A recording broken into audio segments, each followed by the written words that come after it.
ikhwati azzani Allah wa iyyakum, kemudian kita beralih pada pembahasan asyirkul asghar. Halaman berapa tadi? 75. Asyirkul asgharu wa anwa'uhu.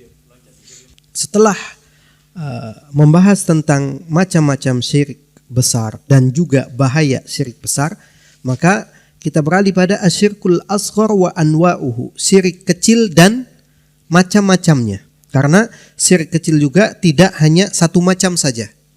Di antaranya apa? Ma huwa syirkul asghar? Ma huwa syirkul asgharu? Apa itu syirik kecil?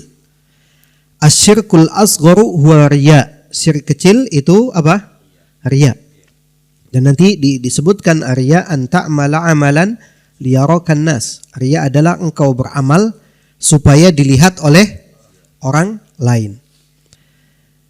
Qala Allah Ta'ala, Allah Subhanahu wa Ta'ala berfirman di dalam surat Al-Kahfi ayat yang terakhir 110. Faman kana yarju liqa'a rabbih, barang siapa yang mengharapkan perjumpaan dengan Rabb-nya, barang siapa yang mengharapkan perjumpaan dengan Rabb-nya, falyamal amalan salihan, hendaklah dia beramal saleh. Wala yusyrik biibadati rabbih ahada, dan dia tidak menyekutukan apa? Ibadah kepada Rabb-nya dengan sesuatu pun atau dengan seorang pun. Di dalam ayat ini Allah Subhanahu wa Ta'ala menggabungkan apa? Menggabungkan dua syarat diterimanya amalan. Kita tahu syarat diterimanya amalan, yang pertama apa? Ikhlas karena Allah, yang kedua ittiba. Ketika Allah Subhanahu wa Ta'ala memerintahkan falyamal amalan salihan, hendaklah dia beramal saleh. Amalan salihan dijelaskan oleh para ulama adalah amalan muwafiqan li sunnatin Nabi sallallahu alaihi wasallam. Amalan yang apa? Yang sesuai dengan sunnah Nabi sallallahu alaihi wasallam. Amal dikatakan amal soleh kalau sesuai dengan apa?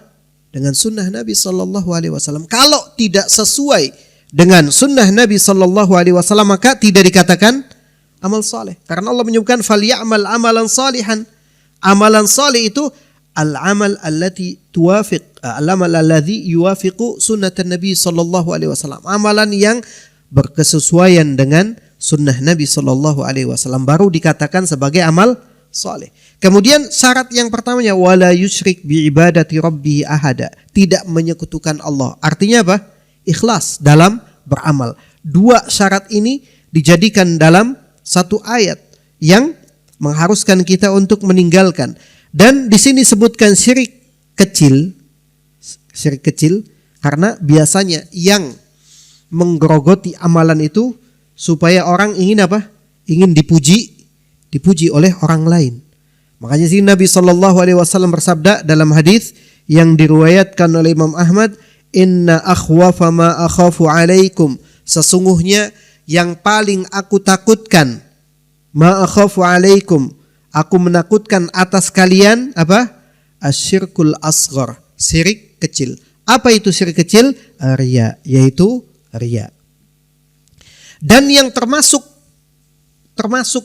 syirik kecil ataupun riya ataupun apa syirik kecil selain riya juga wa minasyirkil asghari, dan yang termasuk syirik kecil qaulu rajul, ucapan seseorang. Di sini ada laulallah wa fulan, kalau bukan karena Allah dan fulan.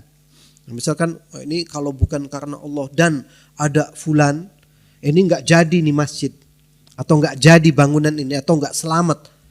Kalau bukan karena Allah dan dokter fulan, ini udah lewat ini kayaknya.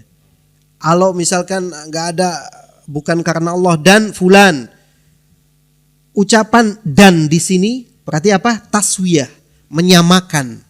Atau sini masya Allah wa syi'ta, masya Allah dengan apa? Dengan kehendak Allah dan kehendakmu. Kemudian juga walaulal kalbu la atana lis, kalau bukan karena anjing ini maka alis artinya apa? Pencuri, maling akan datang. Makanya orang ada taruh anjing di depan rumahnya sebagai apa? Sebagai penjaga ataupun yang menjaga. Kalau nggak ada anjing yang galak ini maling bisa datang. Nih termasuk apa? Termasuk syirik kecil.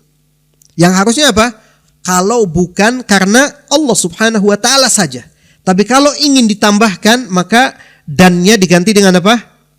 Kemudian atau thumma. Misalkan laulallah, kalau bukan karena Allah, thumma fulan, kemudian fulan.